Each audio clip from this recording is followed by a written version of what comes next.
Olá, eu sou Michele Rebelo, sou pedagoga, sou fisioterapeuta e especialista em neurociência pedagógica. Primeiro, eu gostaria de agradecer a Monshot. Muito obrigada, Monshot, por mais esse convite. Está sendo incrível participar com vocês 2 anos consecutivos, né? Fico muito feliz. E dessa vez, trazendo um tema sobre a relação do movimento na aprendizagem à luz da neurociência, então, da neurociência pedagógica. Eu sempre trago temas voltados para a neurociência e já está sendo um prazer falar desse tema hoje, de movimento, que está sendo muito esperado pelos professores, principalmente por essa nossa realidade da sala de aula, onde nós estamos recebendo cada vez mais crianças com as suas particularidades. E por essa nossa humanização, né, e por essa nossa vou dizer para vocês que é como se fosse assim, um objetivo, o principal objetivo é fazer com que essa criança seja o verdadeiro protagonista na sua sala de aula. Nós estamos, então, trazendo muitas outras propostas para ela e vendo hoje as miudezas, né? A gente está vendo os detalhes, e que antes, não que a gente não visse, mas assim, estavam passando algumas coisas despercebidas, e a neurociência traz para a gente esse olhar diferenciado. Então, é a contribuição da neurociência na nossa sala de aula, sim, tá? E aí eu vou conversar com vocês aqui sobre a relação, né, do movimento na aprendizagem. Então, vamos lá, vamos mergulhar nessa viagem aqui. Eu amo esses slides da Monshot, eu já me sinto viajante quando eu venho aqui conversar com vocês, tá? Então, vamos lá, vamos nessa. Preparados? Então, vamos nesse foguete aqui, né? Pensem comigo, pessoal. Então, vamos pensar juntos, tá? Quem é que não viveu e não vivencia o que eu vou contar agora para vocês, né? Então, acho que todos nós vivenciamos, todos nós estamos mergulhados aqui em momentos como esse que eu vou contar. Bem, você acorda, abre os olhos, levanta da cama, vai até o banheiro, ainda muito sonolento, né? Toma lá o seu banho, lava a cabeça. Eu, às vezes, lavo a cabeça e percebo assim, gente, será que eu usei shampoo? Eu acabei de ensaboar a cabeça, mas é tudo tão automático, né?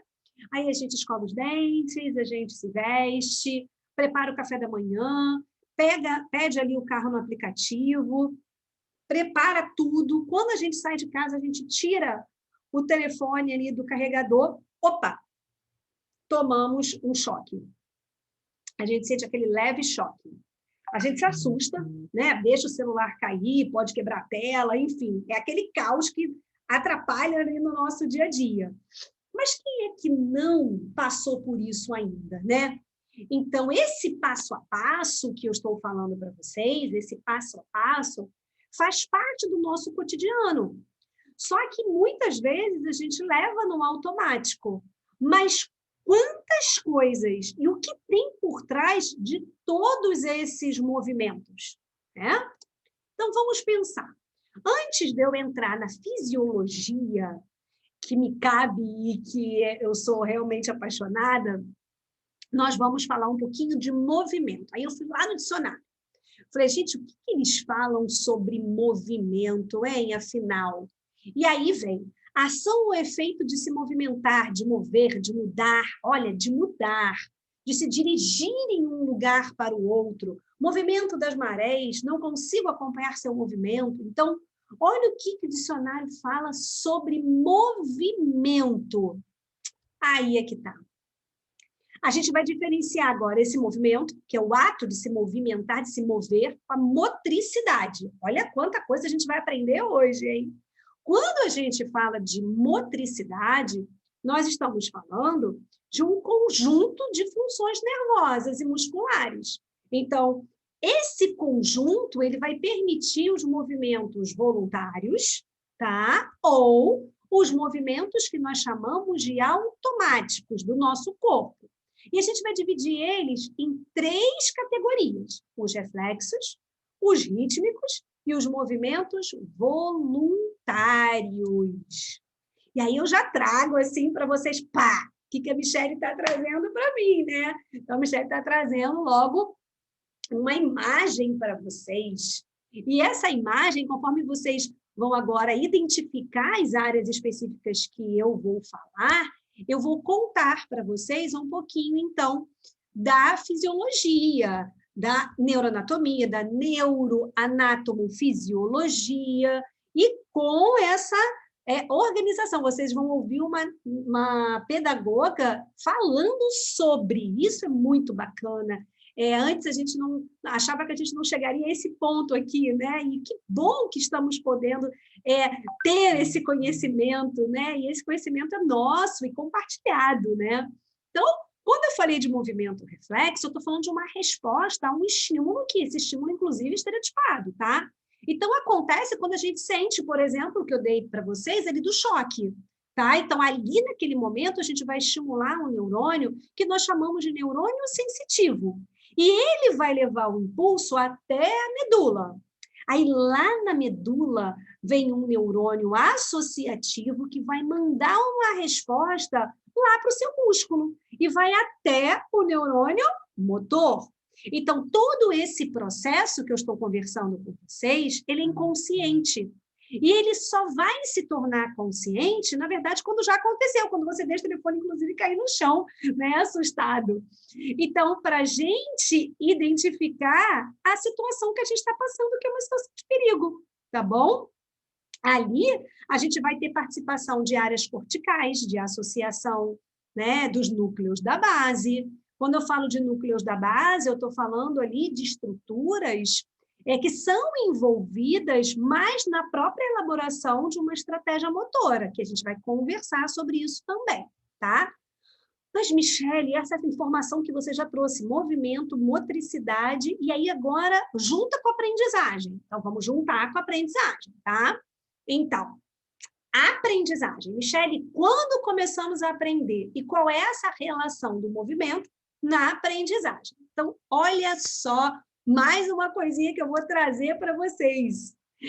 Sim, começamos a aprender dentro da barriguinha da nossa mamãe. Então, a gente ainda tem algumas dificuldades de compreender esse processo, né? Mas sim, começamos a aprender lá no período gestacional. Quando eu falo de movimento, a gente vai pular lá da embriologiazinha, né, para a semana 8, quando a gente já tem um desenvolvimento do cérebro posterior, que aí, gente, é responsável pela regulação, pela frequência cardíaca, a respiração e todos os movimentos dos músculos que são ali, então, afetados, tá? Todos ali começam a trabalhar juntos. Na semaninha 19, a gente já tem um cérebro que é capaz de formar milhões de neurônios motores. Semana 19 de gestação. E aí, nessa semaninha, a gente já começa a perceber o desenvolvimento do bebê a causar aqueles movimentos musculares, né? Então, as células nervosas, elas são necessárias para que a gente possa pensar na concepção de todos os sentidos que estão se desenvolvendo, e olha, gente, de uma maneira super rápida, super rápida. Bem, movimento, motricidade, começamos a falar de aprendizagem, e agora nós vamos falar de aprendizado motor, tá? Quando a gente fala de aprendizado motor, a gente pensa num conjunto de processos neuronais que são ali desencadeados por treino, por repetição de um determinado movimento. Então, é o resultado do desenvolvimento e aprimoramento de uma habilidade em questão. Então, nós temos a relação da precisão da ação, que é coordenada, gente, por grupos musculares envolvidos. Então, nós temos a rapidez na execução da tarefa e a exatidão do movimento final, ok? Então, esse aprendizado, ele é resultante de uma interação de diversas áreas do nosso sistema nervoso. Aí a gente fala de central e de periférico, tá?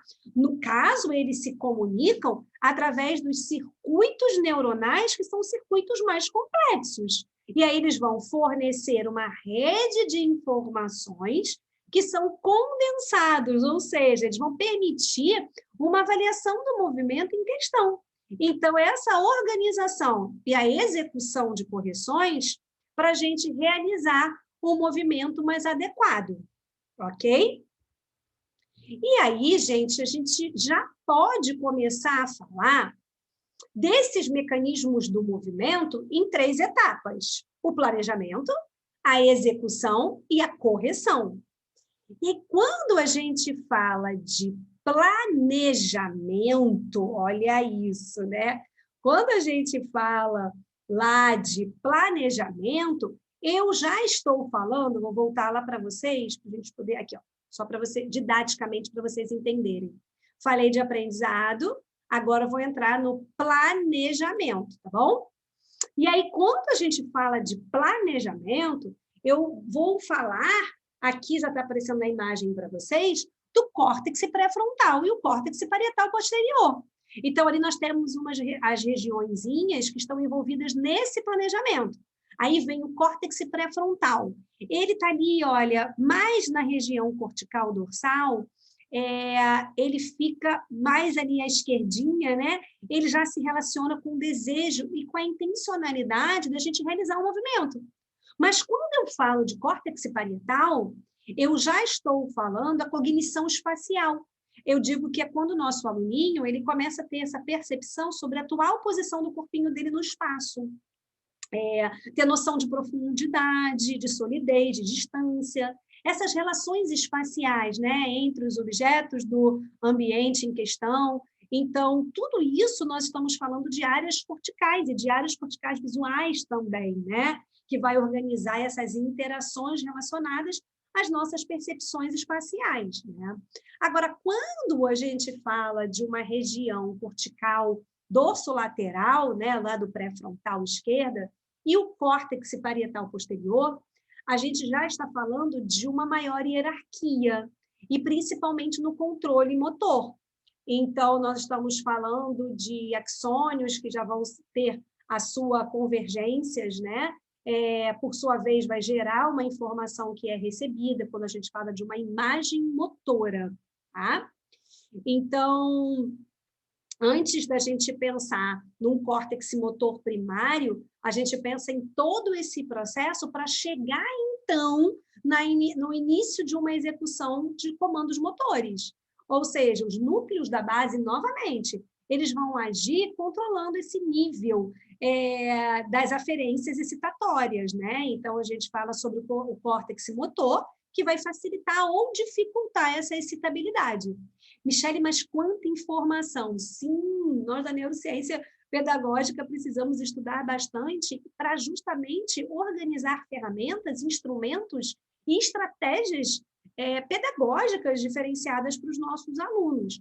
Então, a minha aula ela tem a referência na professora Marta Helvas, tem a referência em Antônio Damasio, tem a referência em Vitor da Fonseca, tem referência na ciência e cognição. Então, são artigos e autores que estão falando de uma maneira muito próxima da gente e que automaticamente vão ali ajudando a gente no nosso dia a dia, tá? Agora, a gente também não pode deixar de lado aqui, ó, o nosso cerebelo, né? Porque logo o cerebelo que está ali contribuindo para o planejamento motor. Então, a gente sabe que por vias cerebelares e áreas motoras, nós temos ali uma intenção do movimento. Então, a gente tem as sinapses, né, com os neurônios do núcleo denteado, e aí esse plano motor, que é organizado ali pelo nosso cerebelo, vai retornar para as áreas motoras do córtex, e aí a gente fala, né, que é justamente essa via, né, quando a gente fala tálamo, córtex via denteado, tálamo cortical. Então, é exatamente o que essa imagem mostra aí para vocês, essa circuitaria, né, esse posso dizer para vocês essas referências, né, na intenção do nosso movimento. E aí a gente entra numa parte que é muito importante quando a gente fala da execução. Então, é a segunda etapa, né, de execução do movimento, quando a gente fala que estamos pensando numa área motora primária. Então, nós já falamos do trato córtico-espinal, né, até a sinapse, com os motoneurônios, alfa, e aí a gente vai começar a observar que eles promovem a contração de conjuntos das fibras musculares. E aí a gente já fala do movimento desejado. E nós temos a correção, né? Lembra que a gente falou? Então, a gente tem o planejamento, a execução e a correção. Vamos falar, então, um pouquinho sobre a correção? Então, quando a gente fala de correção, a gente está falando desse movimento que é controlado por uma zona intermediária do cerebelo, que nós acabamos de falar dele, né? Então, a gente já começa a receber aferências que são aferências sensoriais, que são ali oriundas da medula, né? Então, a gente começa a observar esse cerebelo, né? Os comandos motores chegando, né? Ali por meios do trato córtico-espinhal.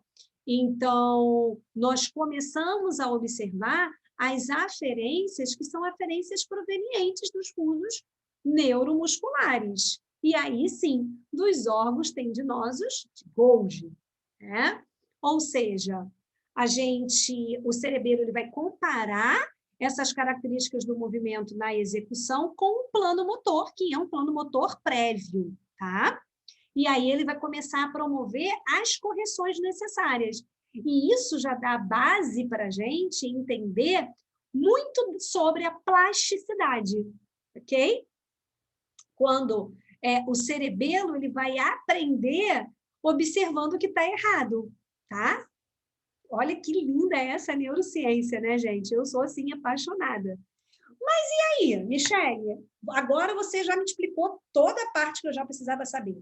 Você foi lá para o dicionário, você me explicou o que é movimento, você entrou na motricidade, você já falou para mim sobre aprendizado, você falou sobre planejamento, você falou sobre execução, você falou sobre correção. E aí? E aí que a criança nasceu, né? Então, eu fui lá na embriologia. E agora a criança está no seu nascimento. E aí a gente diz que no ser humano, esse desenvolvimento motor, ele vai acontecer ali em dois princípios, que é o que nós chamamos de princípio céfalo-caudal e o princípio próximo distal. Quando a gente fala do céfalo-caudal, eu estou falando de cima para baixo, então, da cabecinha para os pés. Então, primeiro os bebês aprendem a sustentar a cabecinha, o pescocinho, o tronco, para depois eles ficarem de pé, tá? Então, eles aprendem primeiro a usar as mãos para depois usar os pés. E o princípio próximo distal é que ele vem do centro para a periferia. Então, das partes próximas ao centro, até do corpinho dele, até as partes externas, ou seja, do tronco para as mãos e do tronco para os pés, tá? Eu falo bastante uma frase de Jackson, quando ele fala assim, não existe nenhum músculo conhecido no corpo que a gente possa colocar numa ação separada, independente, porque tem os efeitos colaterais dos outros, né? Então, ele sempre afirma, né, que o cérebro, ele não sabe nada sobre músculo, mas ele entende muito sobre movimentos. E aí que está o encantamento. Só que aí, Michele, você já falou para mim sobre isso. E aí eu penso assim, tá, e aí estamos chegando então no meu aluno na minha sala de aula. Estamos sim, porque nós estamos aí em constante processo de mudanças no comportamento motor. Vejam que eu não estou falando do desenvolvimento motor só de marcos. Quando eu falo de desenvolvimento motor, eu estou falando de um processo de mudanças no comportamento motor, que vai envolver tanto a maturação do sistema nervoso, quanto a interação do ambiente, quanto os estímulos dados durante o desenvolvimento. Então, essa tríade aqui, ela interfere completamente no desenvolvimento da criança. Então, a gente tem fatores que podem ser fatores lá, como nós vimos no período embriológico, no período gestacional, onde essa criança pode ter algo que esteja interrompendo o seu desenvolvimento e que, por isso, essa criança pode vir a ter na sua sala de aula, né, pode apresentar na sua sala de aula as suas dificuldades psicomotoras, ou dificuldades específicas na aprendizagem e também psicomotoras. Ela pode ser uma comorbidade ou ela pode ser realmente ali algo que seja o principal, né? Depende de cada criança. Por isso que o nosso trabalho, o plano de ensino individualizado, o PDI, precisa ser para cada criança e nunca uma receitinha de bolo, porque a gente vai ter que pensar sempre em tudo isso que eu estou conversando com vocês. E aí, nessa maturação, na interação com o ambiente, nos estímulos, nós, professores, estamos o tempo todo nessa. Então, estamos o tempo todo nessa jornada com os nossos alunos, tá? Aí, quando pensamos na nossa sala de aula, nós temos, então, claro, que pensar no que é esperado para a criança se desenvolver motoramente e psicomotoramente nas suas fases do desenvolvimento, mas nós temos também ali o movimento livre, né, que é da criança, que é a observação, é o levantamento de dados, de hipóteses, a justificativa, a aplicabilidade, a conclusão, tudo isso, gente, é passo a passo do que as nossas crianças precisam presenciar e experienciar na sala de aula, principalmente quando falamos de movimento. Por isso que é inadmissível uma criança que fica 4 horas e meia na sua sala de aula, ficar sentada numa cadeira, enfileirada, olhando para a cabecinha do amigo da frente. Então, não, nós precisamos, na aprendizagem, existe a palavra agem, movimento, né? Então, a gente precisa pensar que o movimento ele tem total participação na aprendizagem. Sendo que a gente pode destacar aqui para vocês até as questões de funções executivas, né? E autorregulação, porque eles são ali os ingredientes fundamentais no desempenho das crianças, né? Durante toda a vidinha delas, né? Então, não se trata apenas da gente pensar em aprender cores, números, letras. Então, a gente tem que estar apto a trabalhar efetivamente com outras demandas, com outras aquisições, né? E com as distrações e as múltiplas demandas da criança, né? Então, eu sempre falo que as funções executivas, elas podem ser treinadas e essas neuroconexões, elas vão ser sempre fortalecidas. Então, a gente observa que, inicialmente, o professor precisa dar um grande suporte para os nossos aprendentes, depois o professor permite que esse aluno seja realmente o protagonista, né? Porque cada vez mais esse aluno vai ganhando ali as suas habilidades, né? Que vai permitir com que ela possa conviver com outras pessoas, mudar regras, ser flexível, realizar coisas novas, enfim. Então, aqui nesse slide que vocês estão vendo, tem uma atividade que aparentemente é simples, mas que tem total movimento aqui para as crianças, onde a gente só fala assim para o aluno, passa a bola para o seu amigo. Atenção, estátua, toda vez que eu bater palminha, você faz um gesto. Quando eu bater palma novamente, você brinca livre, né? Então, quando eu penso nessas atividades, eu já estou pensando no controle inibitório, na memória de trabalho, na flexibilidade mental, a empatia, a movimentação, o protagonismo, né, pessoal? Então, assim, eu já estou pensando nas questões até motivacionais, a forma que os nossos alunos têm, principalmente, nas suas expressões, ok? Ok, Michele, já entendi. E nas dificuldades de aprendizagem, hein? Então, você vai falar sobre isso? Claro que eu vou. Claro que eu vou, porque eu não poderia parar por aí, né? Então, quando a gente fala das dificuldades nas crianças, na maioria das vezes, a causa não está no nível da escolaridade, né, que elas chegaram, mas está na base. Por isso que nós falamos desde a embriologia, para a gente entender que algumas dificuldades psicomotoras estão lá na base e que precisam ser construídas com as crianças lá. Ah, já entendi, Michele, mas e aí, então, você também está me dando outra informação. Quando você fala que eu preciso construir desde a educação infantil, né, até sempre, até o ensino médio, você está falando de alguns elementos, né, e esses elementos são elementos psicomotores, sim, estou falando deles mesmo. Então, quando eu penso assim, uma criança com uma dificuldade de esquema corporal, eu já sei ali, ó, automaticamente, que ela vai ter prejuízos em coordenar os movimentos, de se despir, das habilidades manuais, caligrafia, leitura expressiva, ritmo de leitura. A lateralidade, se tiver dificuldade de diferenciar, vai ter prejuízo, né? Em diferenciar o seu lado dominante do outro, compreender direita e esquerda, seguir uma leitura gráfica, né? Começando pela esquerda, reconhecer a ordem num quadro, títulos, datas. A percepção espacial vai ter prejuízo, sim, em distinguir B do D, do P do Q, 21 e 12, né? Principalmente se ela tiver dificuldade direita e esquerda, confundir B e P, N1 ou ON, né? E aí ela também vai ter dificuldade de distinguir alto, baixo. Olha como as coisas estão relacionadas. Você sabia disso, professor? Agora começa a pensar no seu aluno, tá? Na sua sala de aula.